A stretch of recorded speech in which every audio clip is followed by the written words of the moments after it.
জামাত ইসলামের ইতিহাস হচ্ছে গণতন্ত্র প্রতিষ্ঠার ইতিহাস। নির্বাচন করার কারণে যদি কাফের হয়ে থাকে, গণতন্ত্র যারা উদ্ধার করার চেষ্টা করে তাদেরকে আগে কাফের বলেন না কেন? আমরা তো গণতন্ত্র উদ্ধারের কোনো আন্দোলন করি নাই। গণতন্ত্রকে হালাল কোন ওলামা, হক্কানি ওলামা ইকরাম বলে নাই, প্রমাণ কেউ দিতে। ইসলামী শাসনতন্ত্র আন্দোলন হয়েছিল কেন বলেন তো? ইসলামী শাসনতন্ত্র আন্দোলন জন্ম হয়েছে কবে? 87 সনে। কিসের বিরুদ্ধে? এই বর্তমান প্রচারিত গণতন্ত্রের বিরুদ্ধেই তো ইসলামী শাসনতন্ত্র আন্দোলন জন্মগ্রহণ করেছে। তুমি আমাদেরকে বানিয়েছো গণতন্ত্রবাদী? হ্যাঁ, ইসলামী শাসনতন্ত্র আন্দোলন তো সৃষ্টি হয়েছে বর্তমান সংবিধানের পরিবর্তে ইসলামী সংবিধান প্রতিষ্ঠিত করার জন্য। এর জন্য আমি বলবো ভেদাভেদ ভুলি, পার্থক্য বাদ দেই। আমরা জানি নির্বাচনের বিরুদ্ধে লাগছে কেন। ধরেন 3 জনে খেলতেছি, কয়জনে? 3 জনের কি বিরোধী, ঠিক না? এখন 3 জনের সাথে খেলা কষ্ট না 2 জনের সাথে খেলা কষ্ট? 3 জনের সাথে তো উভয় চাই কি এক দল না থাকুক, 2 দল থাকুক, ঠিক না? হিসাবটা বুঝেন, অঙ্কটা বুঝেন আপনারা? বোঝেন নাই অঙ্কটা। উভয় চাই কি এক দল, মাত্র 2 জন। আবার 2 দলে চাই কি এক দল একা থাকি, ঠিক না? জিতা যাই। ধরে নেন আওয়ামী লীগ, বিএনপি, ইসলাম, 3 দলে আমরা মাঠে নির্বাচন করতেছি। আচ্ছা, আওয়ামী লীগ কি চাই ইসলাম থাকুক? বিএনপি কি চাই ইসলাম থাকুক? উভয় চাই কি? কথা বলেন না কেন? এই 2 দল উঠাইতে চায়, এই 2 দল উঠাইতে চায় কি দিয়া? কেস দিয়া, রক্তপাত করিয়া, মারিয়া, ঠেকাইয়া, গুম করিয়া, ভয় দেখাইয়া। কথা ঠিক না? আর আপনি উঠাইতে চান ফতুয়া দিয়া। কি কথা বলতে পারে? আপনি উঠাইতে চান, উদ্দেশ্য এক না ভিন্ন? উদ্দেশ্য এক। আপনার তো উদ্দেশ্য উঠে যায়। থাকবে কারা? একটা থাকবে ডেমোক্রেসি, একটা থাকবে সোশ্যালিজম, ঠিক না? মাঝখান থেকে ইসলাম। ব্যাস, মজাটা কি? কত সুন্দর, ক্লিয়ার। কারণ নির্বাচন হালাল না হারাম, বৈধ কি বৈধ, এই ফতুয়ার দ্বারা আওয়ামী লীগ বিএনপির কোন ভোট কমবে, আসর পড়বে, কিন্তু ইসলামপন্থীদের কথা বলেন না কেন? যারা ফতুয়ার তোয়াক্কাই করে না, ফতুয়া তাদের কিছু আসে যায় না, কিন্তু তারা ফতুয়া অনুযায়ী চলে। ফতুয়া দিলে বিভ্রান্ত সৃষ্টি হবে। এই ফতুয়ার দ্বারা কি ফায়দাটা হবে জানেন? ক্ষতিটা কি হবে? 3 ধরনের ক্ষতি হবে এখানে। হয়তো ফতুয়ার দ্বারা যারা নির্বাচন করছে ইসলামপন্থীদের মধ্যে এক দল উঠিয়া যাবে, এক দলের মধ্যে সংশয় পয়দা হবে, যে স্পিড ছিল স্পিড কমিয়া যাবে। কথা বোঝাতে পারি নাই? আর এই 2 দল, এক দলের মধ্য থেকে যে 2 দল বের হয়ে গেছে, এক দল বের হয়ে গেছে যে হারাম জিনিস করবো না, আর এক দলের মধ্যে সন্দেহ সৃষ্টি হয়েছে আসলে ঠিক কি ঠিক না। একই দলের মধ্যে যে 2 দল বের হয়ে গেছে, এই 2 দলই আবার ওই যেই দল এখনো আছে তাদের শত্রু হয়ে গেছে। আপনি বুঝেন ফতুয়া মারলে কি হয়? এই ব্রেন তো আপনার না, এই ফতুয়া আপনার থেকে আসে না। বহু চিন্তিত গবেষণাকৃত ফতুয়া আপনার এবং আমার মুখ থেকে বের করা হয় শুধুমাত্র, অন্য কিছু না। কারণ নির্বাচন হারাম কি হালাল, এই ফতুয়ার দ্বারা আওয়ামী লীগ বিএনপির একটা ভোটের কোনো ক্ষতি হবে না, কোনো সমস্যার স্পিড কমবে না, ঠিক না? লেকিন যারা ইসলামের পক্ষে ভোট দেওয়ার চেষ্টা করছে, ভোট আনার চেষ্টা করছে, তাদের মধ্যে থেকে এক দল চলে যাবে, এক দল থেমে যাবে, আর এই 2 দলই আবার যে দল আছে তাদের বিরুদ্ধে শুধু মোকাবিলা করতে থাকবে। মেয়া জায়েজ নাই, অমুক নাই, তমুক নাই, আরাম, শিরক, কুফরি, আসছেন কেন, ভাগেন এখান থেকে।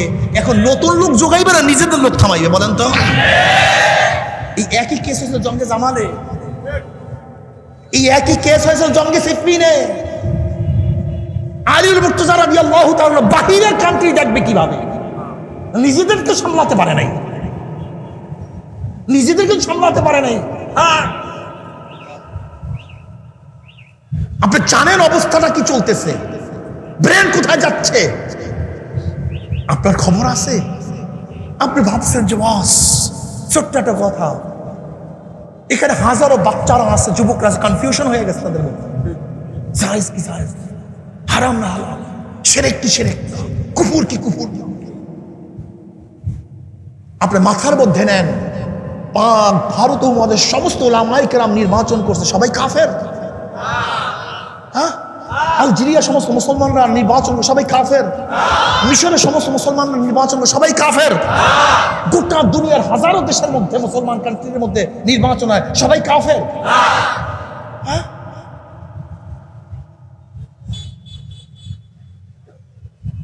এই ফতুয়া কেন আসছে? এই ফতুয়া কে দেয়? রাজার বাগি দেখবেন ওয়ালে ওয়ালে রাখে, রাজার বাগি ওয়ালে ওয়ালে রাখে, নির্বাচন হারাম। তার মানে যেই ফতুয়া ওয়ালে ওয়ালে রাজার বাগি দেয়, ওই একই ফতুয়া একজন স্থায়ীতে বৈশা দেয়, একজনে মোবাইলের মধ্যে দেয়, একজনে ফতুয়া দিয়া দেয়, একজনে গবেষণা করিয়া দেয়, একই ফতুয়া। মূল উদ্দেশ্য কি? মূল উদ্দেশ্য হলো মাঠকে খালি করে দাও, মাঠ থেকে ইসলামকে, ইসলাম ইসলাম ইসলাম ইসলাম। এই নির্বাচন পিরিয়ড ইসলাম ইসলাম, ইসলামের পক্ষে, ইসলামের পক্ষে ভোটদান, ইসলামের পক্ষে ভোটদান। ইসলাম শব্দটা আরো শুনতেই চায় না, ইসলামের পক্ষে যুবক নামক এটা মানতেই চায় না। এর জন্য তাদের মূল দায়িত্ব ফতুয়া দিয়া ইসলাম পন্থীদেরকে সরাইয়া দাও, স্তব্ধ করিয়া দাও, সন্দেহ সৃষ্টি করিয়া দাও, আর কিচ্ছু না। ইনশাআল্লাহ যদি আল্লাহ পাক কবুল করেন, ওলামায়ে কেরামের এক সেমিনার হবে, ওলামায়ে কেরাম এই বিষয়ে ব্যাপক আলোচনা করবেন। আমাদের মধ্যে সন্দেহ সঞ্চয় যা হয়েছে ইনশাআল্লাহ দূর হবে। আল্লাহ আমাদের সবাইকে এক ও নেকর তৌফিক দান করেন। গালি দিবেন কেন একজনকে? আল্লাহ পাক রব্বুল আলামিন ফিরআউনকে তো আলে ফিরআউন বলছে, আহলে ফিরআউন বলে নাই। নবী আলাইহিস সালাতু ওয়াস সালাম হেরাক্কালে আজিবুল বুসরা বলছে, সম্মানিত বুসরার ব্যক্তি, সম্মানিত ব্যক্তি, মহান ব্যক্তি বলছেন নবী আলাইহিস সালাতু ওয়াস সালাম একজন মুশরিককে, একজন আহলে কিতাবকে। আর আমরা যে ভাষাগুলি ব্যবহার করি, আল্লাহ মাফ করে দেব, আল্লাহ মাফ করে দেব, এরকম ভাষা হতে পারে মানুষের? এত নিকৃষ্ট ভাষা এরকম হবে কেন আমাদের ভাষা? হ্যাঁ, মুতলাক কথা বলেন, যত বড় কঠিন কথা বলেন মুতলাক বলেন, সাধারণভাবে বলেন, একজনকে ইঙ্গিত করে কেন? আমি এই কথাগুলো বড় উদ্দেশ্য, আমরা এখানে মুসলমান যারা আছি ভাই, এরকম তানকিদ না করি।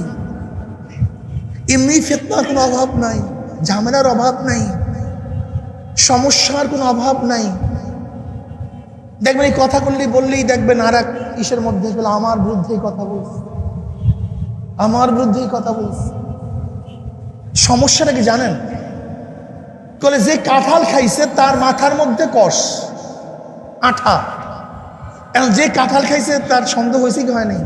সে তো মাথায় হাত দেয় বারবার, ঘটনা কি আমার মাথায় আসে? আল্লাহ আমাদেরকে এক নেকর তৌফিক দান। চরমনেওয়ালারা ব্যবসা করার জন্য আসেন, কে মুরিদ থাকবে কে মুরিদ থাকবে না এই চিন্তা আমরা কোনোদিনই করি না। আলহামদুলিল্লাহ, আমাদের মতো জাহেলের মাধ্যমে আল্লাহ পাক রব্বুল আলামিন যে দ্বীনের খেদমত নিতে আসে, এর চেয়ে বড় শুকরিয়া কিছু হতে পারে না। নবী নূহ আলাইহিস সালাতু ওয়াস সালাম, যিনি আউয়ালুর রাসূল, যিনি আউয়ালুর রাসূল, যিনি শরীয়তের প্রথম প্রবক্তা, সেই নবী নূহ আলাইহিস সালাতু ওয়াস সালাম 950 বছর পর্যন্ত মাত্র 70 জনকে হেদায়েত করতে পারে, তা আপনার এবং আমার কি বা যোগ্যতা আছে? এমন কি যোগ্যতা আছে আমাদের দ্বারা মানুষ হেদায়েত হয়ে যাবে? এর জন্য আমরা মনে করি যোগ্যতার কারণে, চরমনাইওয়ালাদের যোগ্যতার কারণে আল্লাহ পাক রব্বুল আলামিন তাদের মাধ্যমে হেদায়েত দেয় না, বরং তাওয়াজু এবং আজিজ ইনকিসারির কারণে আল্লাহ পাক রব্বুল আলামিন তাদের মধ্যে হেদায়েত দেয়। যোগ্যতার মাধ্যমে যদি হেদায়েত পাওয়া যেত, তা নবী নূহ আলাইহিস সালাতু ওয়াস সালামের যোগ্যতার সামনে গোটা দুনিয়ার কোনো আলেম যোগ্য হতে পারে না।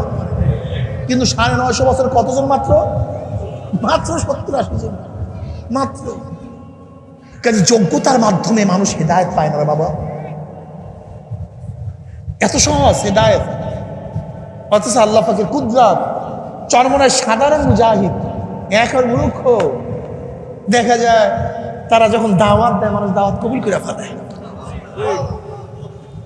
এ তো দিল কা বাত হ্যায়, এ তো অন্তরের বিষয়, এত সহজ না। এত সহজ মনে করছেন আপনি? নবী ইব্রাহিম আলাইহিস সালাতু ওয়াস সালাম, যিনি জাতির পিতা, তেনার বাপকে তিনি হেদায়েত করতে পারেননি। আমার নবী আলাইহিস সালাতু ওয়াস সালাম তার চাচাকে হেদায়েত করতে পারেন নাই।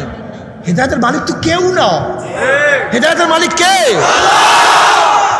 আমাদের মতো অযোগ্যের মাধ্যমে আবার হেদায়েত, হ্যাঁ?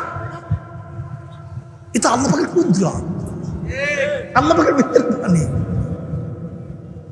আমাদের মতো অযোগ্য মানুষের মাধ্যমে হেদায়েত পাবে কেন মানুষ? কিন্তু আল্লাহ পাক দয়া করে মায়া করে হেদায়েত দিয়া দেন বিধাই, আল্লাহ পাক কাজ নেন বিধাই দাঁতে হকরা কাবিলিয়ত শর্তে নিস্ত, বলকে শর্তে কাবিলিয়ত তাতে উস্ত। ইন্নাল্লাহ লা ইয়ানজুরু ইলা সুওয়ারিকুম ওয়া আমওয়ালিকুম ওয়ালাকিন ইয়ানজুরু ইলা নিয়্যাতিকুম ওয়া কুলুবিকুম। আল্লাহ পাক চেহারার দিকে দেখান না, আল্লাহ পাক যোগ্যতার দিকে তাকান না, আল্লাহ পাক সব সময় তাকান তার কলবের দিকে, নিয়তের দিকে। কি কারণে কথা বলতেছে? অমুকে দমানোর জন্য কথা বলতেছে না হেদায়েতের জন্য? অমুকে তাওহীদ করার জন্য, অপমান করার জন্য কথা বলতেছে নাকি রাহনুমাই করার জন্য? দুনিয়ার কেউ দেখে না, দেখে কে? আল্লাহ দেখেন। আমি আপনাকে কি অপদস্থ, অপমান করার জন্য কথা বলতেছি নাকি হেদায়েত করার জন্য? আপনাকে সঠিক পথ দেখাবার জন্য আপনাকে এই বয়ান করতেছি নাকি আপনাকে অপদস্থ, অপমান করার জন্য? এ কে দেখায়? আল্লাহ দেখেন, আল্লাহ, আল্লাহ দেখেন।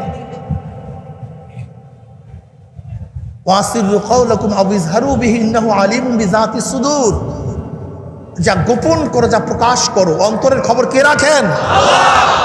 ইস্তাফা নাফসাক ইস্তাফা কলবাক। কথা বলার আগেই চিন্তা করবেন আমি কথাটা কেন বলতেছি। এই ভাইকে অপমান করার জন্য, অপদস্থ করার জন্য, না রাহনুমাই করার জন্য, না তাকে পথ দর্শন করার জন্য? আগে এখানে খেয়াল দেন। যদি আপনার নিয়ত থেকে অপদস্থ, অপমান, আল্লাহর কসম করে বললাম আল্লাহ পাক আপনাকে অপমান করবেন, অপদস্থ করবেন, ফিরাতে কেউ পারবেন না। এমন অপদস্থ অপমান আপনাকে আল্লাহ পাক করবেন, এমন অপদস্থ অপমান যার থেকে ফেরার কোনো কায়দা হবে না।